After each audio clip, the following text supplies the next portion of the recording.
Perhaps the only way to judge the contributions of previous generations is to evaluate what type of stepping stone they represented to those who came after. With this as the standard, our founding fathers have to be viewed as the most successful generation in our nation's history, if not the history of the modern world. And no state gave birth to more of America's founders than Virginia. There is much in our heritage as Virginians that makes us proud. But what is it that makes Virginia unique? Did the fact that we have coasts onto which settlers could come ashore, or navigable rivers, secure our place in history? Perhaps it can be found in the architecture of our founders' homes, or in the material prosperity that we have achieved. Virginia's heritage is a testament to the power of ideas, ideas that broke with the history of the world, ideas that not only secured Virginia's place in history, but also served as the source for this nation's greatness. Ideas that have served as a beacon to those all over the world who would be free. We hold these truths to be self-evident, that all men are created equal, that they are endowed by their Creator with certain unalienable rights, that among these are life, liberty, and the pursuit of happiness, that to secure these rights, governments are instituted among men, deriving their just powers from the consent of the governed, that whenever any form of government becomes destructive to these ends, it is the right of the people to alter or to abolish it. Thomas Jefferson recognized, as did the framers to the Constitution, that government is the enemy of mankind. But we do need government, and if we're going to have liberty, government has to be limited.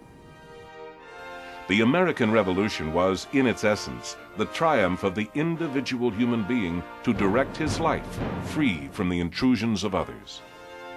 Since the creation of our republic, there has always been a dynamic tension between two groups of people who hold very different and incompatible visions of this country and its citizens.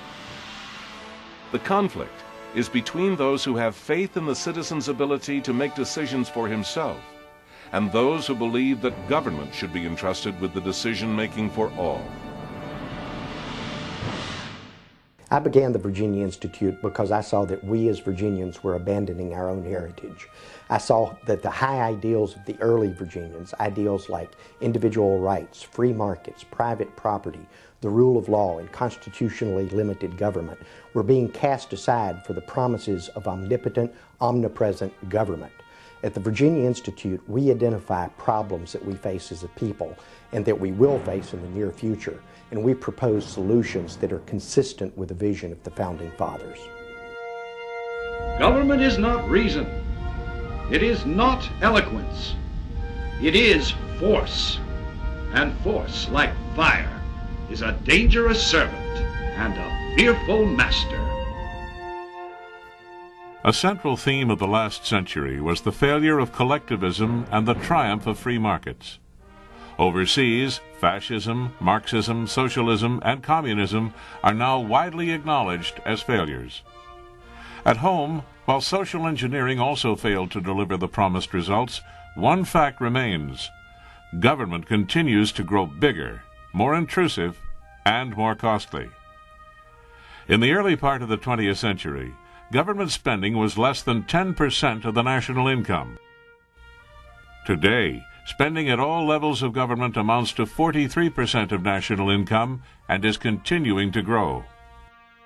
Over the course of the last 10 years, we have seen the government of Virginia explode in spending and regulation, taking more of the hard-earned dollars from every Virginia taxpayer, taking it to Richmond, and spending it on special interest. I've often said to John Taylor, the president of the Virginia Institute, that he needs to be in Richmond raising the banner of bold colors that Ronald Reagan used to talk about.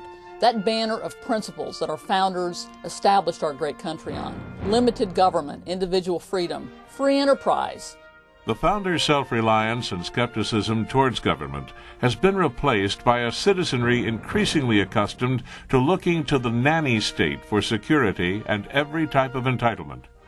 Government control over every facet of our lives, both public and private, both economic and political, proceeds along at a quickening pace.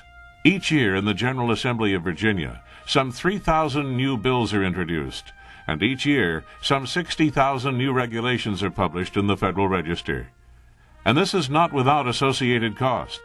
The Virginia state budget grew by 118% in only 8 years, between 1998 and 2006. Today we're told, think the way we tell you to think, act the way we tell you to act, and we won't shut down your business or tax you into oblivion. This is simply not the role of government in a free society. At the Virginia Institute, we are reasserting the founders' understanding of the relationship between the individual and the state. We are reestablishing the founders' framework for constitutionally limited government of specific and enumerated powers, and we are reclaiming the inherent right of the people to the benefits and the blessings of liberty. Each generation defines itself. That opportunity is before us today. The traditions we choose to embrace, the values we hold dear, the principles for which we are willing to fight, these will define us. While the legacy of modern-day Virginians is yet to be determined, the influence of our forefathers continues to be felt. It was not by happenstance that the students in Tiananmen Square quoted from our Declaration of Independence. To the extent that we continue to embrace the vision of Washington, of Jefferson, Madison, Henry, and Mason, we retain our unique place in history as the Commonwealth.